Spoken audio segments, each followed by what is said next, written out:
This is the Dallas Morning News.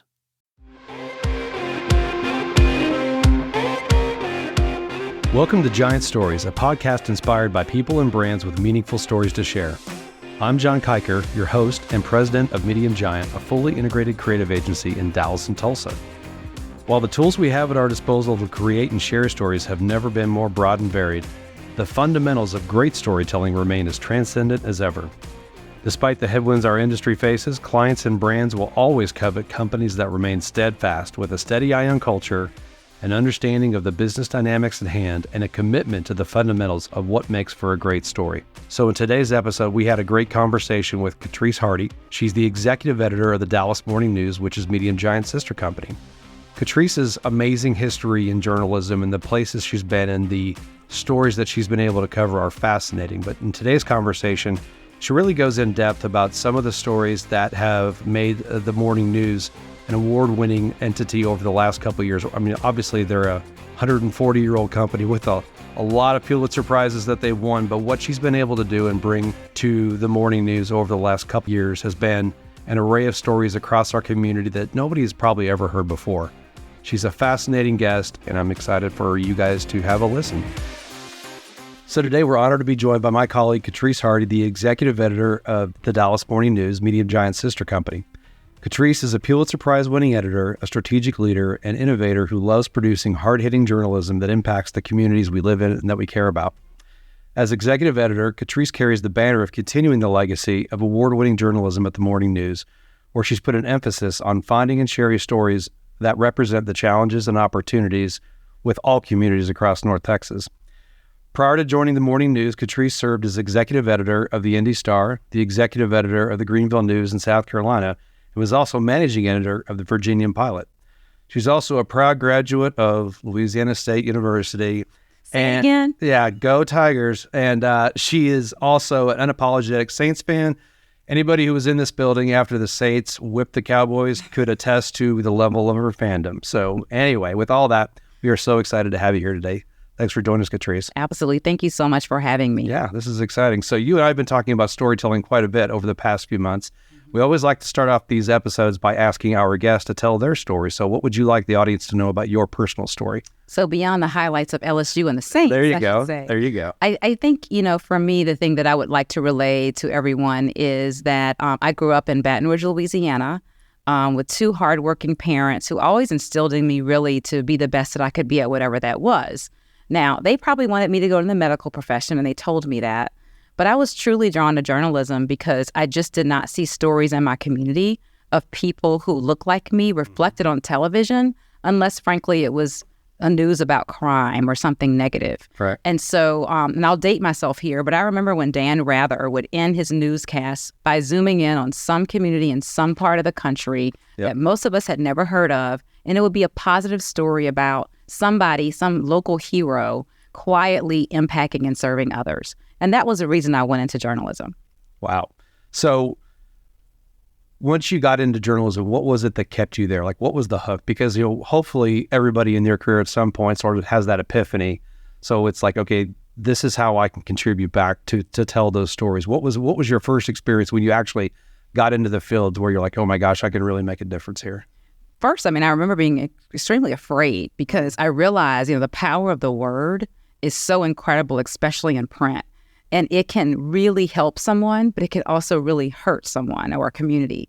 And so I think the thing that kept me with it was the impact that the journalism was having on the communities that I lived in and that I covered and that I served.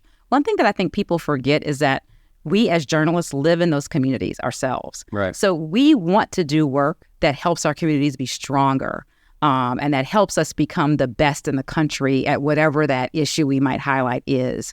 And so I think that's what drew me to journalism and has kept me into journalism because in a way, the impact you can have with the work every single day can have such widespread impacts on other communities and even future generations. Absolutely. So let's talk about your time at the Morning News and you guys, the paper. Obviously, there are breaking news events that you guys are obligated to cover, but I think the real magic for what your team has been able to accomplish has really been finding the stories that maybe people don't know about or maybe have very, very topical knowledge of, but when it's been brought to life, it's really had an impact. Give me one or two examples of the stories that you guys have worked on that you're most proud of. I think there's so many. We've just got a wonderful staff of talented journalists. I think the ones that come to mind are the stories we've done mostly that people were surprised by. So last year we spent 30 days on a project called Deadly Fake. And that really was helping the community see how fentanyl is killing so many lives of people who frankly didn't even know that they were taking fentanyl, or the things that they were using had fentanyl in it. And we told that story really innovatively. It wasn't just about the science. It wasn't just about what happens in court. It was really about how people live their lives every day and have been harmed by it, or shocked to learn that a loved one actually fell victim to fentanyl. And so those 30 days, there were stories of such heartache and also some stories of actually positive hope. And that was the whole idea. We had so many institutions here allow us inside of their doors. I mean, we got inside of Parkland. We rode with DEA agents. I mean, we got access because people in our community care, and they wanted the word and the message to be out to help warn their children and others about this horrible, horrible drug. So that's one I'm really, really proud of. Well, and what's interesting about that is, as a journalist, you feel obligated to try and cover both sides of a story. But in this case, it's like there were 10 sides of a story. Absolutely. No question. And even, some of those pieces were literally first-person pieces from people who either are counseling folks with who have been taking fentanyl, or actually from a fentanyl user. I mean, this woman who knows it could kill her and has tried to get off of it and can't. And she told her story in such a raw and emotional way. I think another story that I'm really proud that we spent some time on last year is a project called Bleeding Out.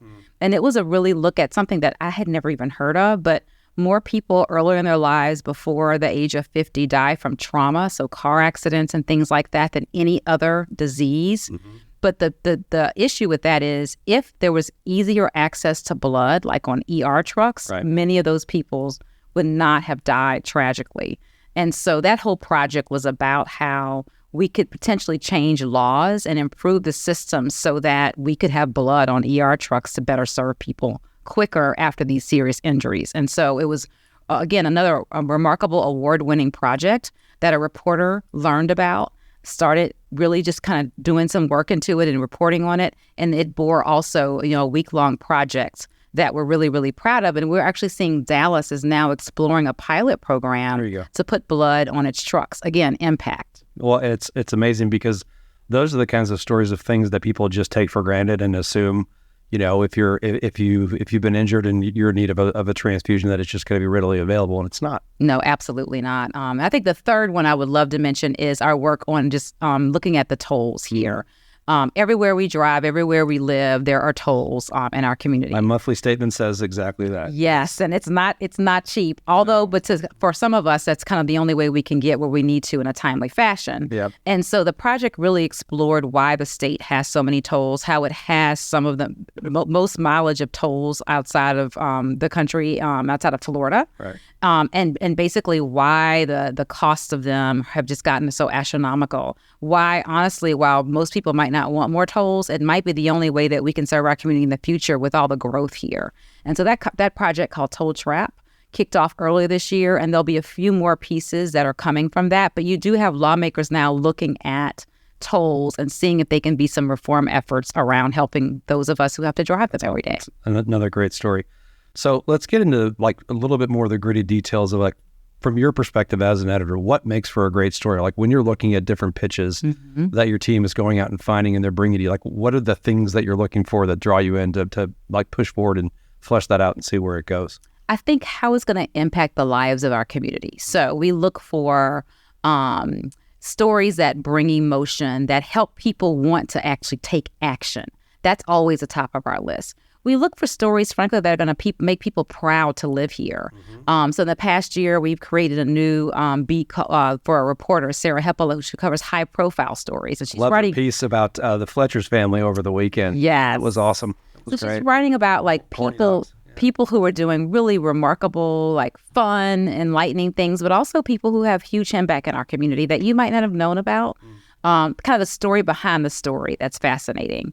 And so I think, anything that is making people smile, cry, again, drive somewhere, give money, that's what we look for. I think it's funny because in a sense, what a journalist does and what somebody in the advertising business does are very different because we have clients paying us to drive a specific result. Right. But you guys are also looking for an outcome or an action, whether it's to care about an issue, to maybe write your congressman, or ask your city council, why there are so many potholes or why certain neighborhoods are neglected or those kinds of things. So like in the end, stories are meant to drive action, whether it's us on the advertising side or you guys on the journalism side. Absolutely. I mean, something like you don't have time to look at the proposed budget for your city next year, but that's our job for you. And so you might not have known, for instance, recently wrote about a library that was about to be closed or was proposed to be closed as part of a city budget. And, those stories led so many people to go out and talk to their representatives about it. Yeah. And now it might stay open.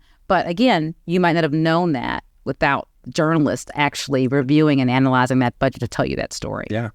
So what's interesting about your background as a journalist is that you also spend a lot of time on the digital journalism side and developing that. And I think one of the challenges that all media companies now have are we have this amazing history of a great print product, but we also have a website and we think about the e-paper, but storytelling can and should happen across a variety of formats. So when you guys are thinking about not just the story itself, but how to tell it, how does that come into play for you guys? Oh, we think about storytelling as it's multifaceted, right? Yep. And so is there a video opportunity? Because there should be. Right. Potentially, is there audio opportunity? I don't know if people know, we also have podcasts. Lots of podcasts. We sure do. Yes. Yeah. Eat, Drink, DFW is one of our most popular. Yes. We think about graphics. How can we help you process this information in a way that's easy? We think about maps. We want to show, not just tell you about something, but show you where it is.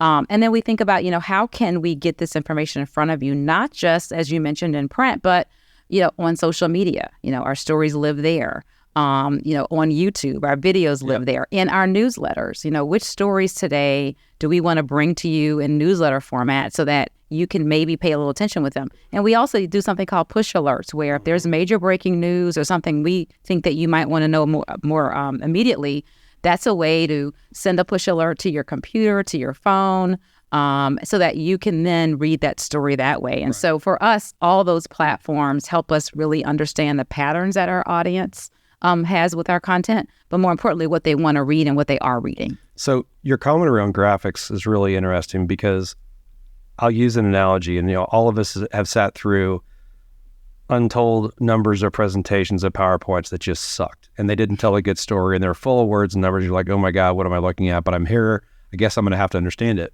But when you guys are using graphics to tell stories, like you have to figure out how do you communicate this point in a really compelling way, literally in a matter of seconds.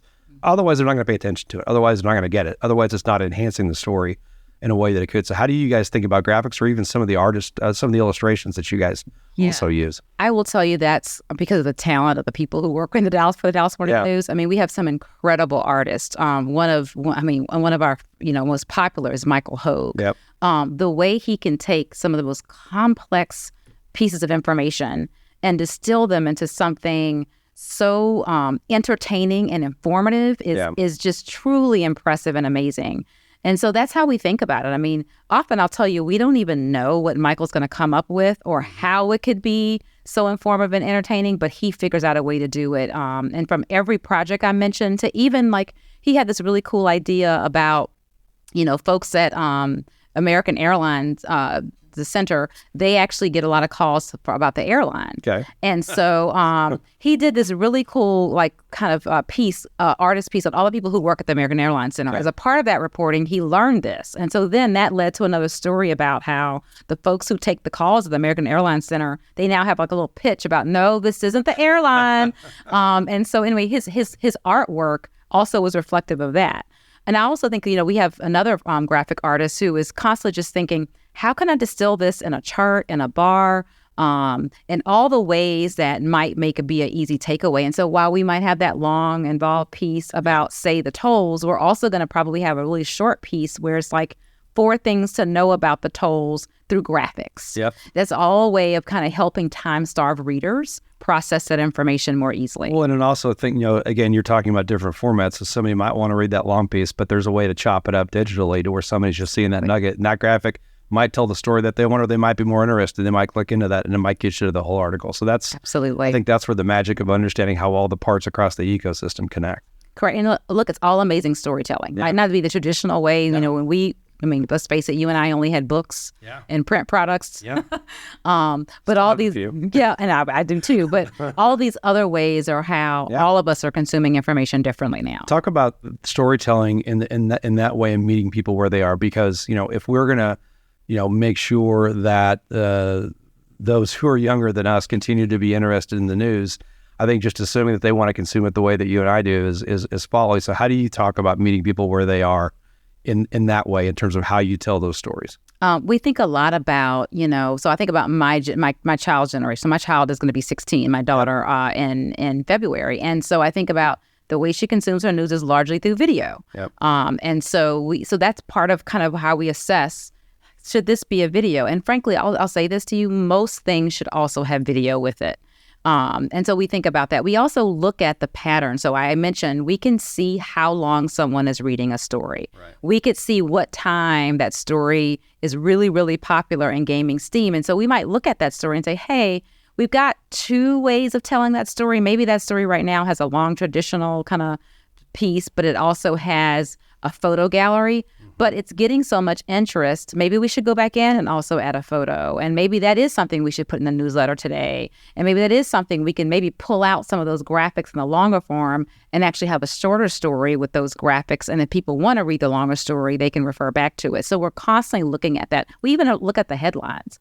So a headline on a story that you thought should have done really well, but we're looking at it going, people aren't seeming to connect with it. So maybe we should tweak the headline a little bit. And then sometimes that helps the story also resonate better. So all those aspects of storytelling and platforms are what we spend most of our time on every day. So this is a little pushing down on that a little bit. This is a bit of an inside baseball question. So let's say that you guys are working towards, and this is, I guess, where you have some flexibility too, because you've got typeset deadlines for print where a story has to go where it's going to go. But after that, you guys can continue to tinker with it online and chop it up. So talk about that process of constant iteration. Is that, you say it's happening constantly, but sometimes you're very time crunched. So I'm just fascinated about how those decisions are made. Correct. In real time. So if you think about it, the one thing that the news industry, in particular newspapers, have done well is print. Yes. Right. So we know how to do print. Yep. And print, frankly, for us, because we're so fortunate to work for a company where we have our own printing press and printing department.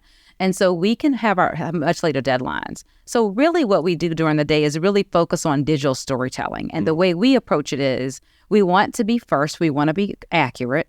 We want to have a sense of urgency, but we also want to give you stories that you can't get anywhere else. Right. And so throughout the day, if there's a breaking story, and let's face it, we have a ton of breaking stories, right? Let's get something out there so people know what's happening, but then let's keep going back to it and updating it. And then at a certain point, you're absolutely right. There is a print deadline. Right. And so that might be, we'll know that story, the ultimate story that's going to go in print has to be in there at 8 and maybe, or 10 or 11. And so we'll finish it up, move it over, but then we're still working on that. Right. We have people who work late. They come in really early. We're still updating that or often writing additional stories to go with that. I think that's probably a space too where you can sort of extend that story out. So you see maybe an initial breaking news alert, and then it shows up in print, and then the journalist might continue to tell that story the next day with iteration. So it's an opportunity to elongate a story or continue a story or maybe pivot a story depending on what information comes in. So I think that's the unique opportunity and the set of tools that you guys have at your disposal. Absolutely, and we've had. I'll take this one example of the tragedy of the Allen Mall shooting. Yeah, pretty quickly there was. What is happening? What do we know? There was stories from people at the scene. There was then the stories about, who was harmed, stories about potential folks that the police were talking to, stories about security. That story lived on for weeks and months after, even a year after we went back to see how some of those store owners were doing. And so there's constant iterations of those stories. Love it. Okay, so as we look across the journalistic landscape, what stories do you think we have in overabundance? That's a great question. Probably crime stories across the industry. And I'll tell you, and it's when I say crime, it's more this happened, that happened, this happened. Where we don't have an overabundance, almost like a police report. Correct. Right. What we don't have an overabundance of, to me, is how safe is the community truly? What programs are really working? So kind of digging behind those facts. One thing I'm incredibly proud of is this year we put a lot of focus on writing about every victim of homicide in Dallas this year. Yep. And the reason is because we write these stories and say, so-and-so died and the police are investigating, but we never check back in on who these people are and what they meant to their families and to the community. And some of the stories we've written for this project, I mean, it's a tragedy of how, in some cases, how these people have died and what they've left behind. Part of that reporting led us to realize that we had something like 25 teenagers that have been killed as a part of homicides this year. We would not have known that had we not started to uncover, these stories and write about everyone. They're not just numbers, right? Correct. They're, absolutely key people in our community. Yeah. And even if they, I think to dignify each one of them, regardless of whatever they did in life, like they're a human being, and I think bringing light to their stories is something you guys can do that nobody else can. I agree. And we've really enjoyed being able to walk into the homes of family members who've opened their homes to us at some of the worst times in their life and tell us about their loved ones. That's great. I love that. So you talked about that being an example of maybe what we don't have enough of. What other stories are out there that we don't see enough of that are there? I think stories about, local heroes. We try really hard to, and part of our mission, our newsroom mission, is to also highlight the amazing people and programs here, things that really make North Texas special.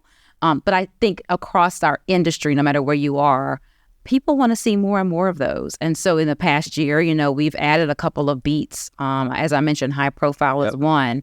We now have kind of a features trending kind of celebrity reporter. So when Tom Brady comes here and eats at Albernays, one of our food writers told that story, we're going to let you know that. Yeah.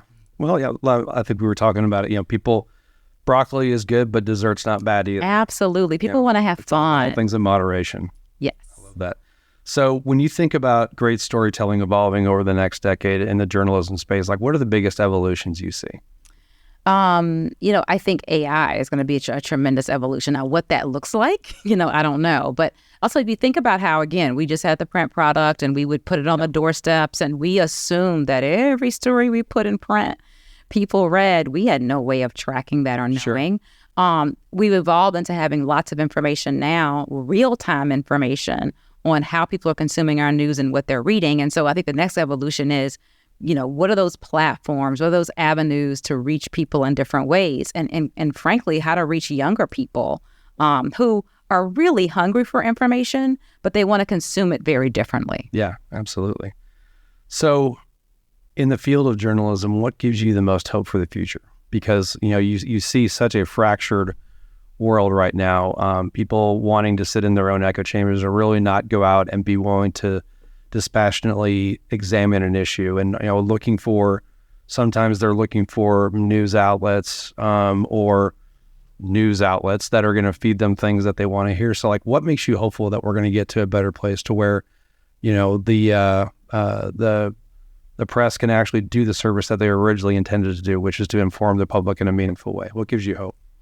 I think every time we are able to publish journalism with impact, and then there is some impact, something that changes a law, or, sometimes we've written about a community in need, and so many people in this community have stepped up and helped by delivering coats or dropping off money or food. Yep. That gives me hope. And so the more we can tell those stories, we can remind people, here's what the impact of this work was to this person, to that community.